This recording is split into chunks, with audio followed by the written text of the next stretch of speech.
श्री सत्यसाई बाबांकर 97तम जन्म महोत्सव पालित हो जाइछि। बालेश्वर जिला सिमुलिया ब्लॉक सत्यसाई सेवा समिति द्वारा सत्यसाई मंदिर रे बाबांकर 97तम जन्म महोत्सव अनुष्ठित हो जाइछि।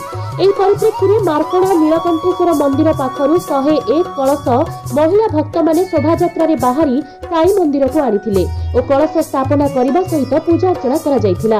ए कार्यक्रम में शताधिक भक्त माने जोग देइथिले। परे समस्तंक पई अन्न प्रसादर व्यवस्था करा जायथिला। एथि सहित सिमुलिया बीजेपी युवनेता डॉक्टर अणुमाधव पंडा और नीलमाधव पंडा उपस्थित रही गरीब असहाय माननकु वस्त्र प्रदान करथिले। एही अवसर में साईबाबा भक्त माननक मध्यरे भक्ति और उत्साह देखिबाकु मिलिथिला। बालेश्वर सिमुलियारू आनंद कुमार बेहेरांक रिपोर्ट संभव टीवी ओडिया।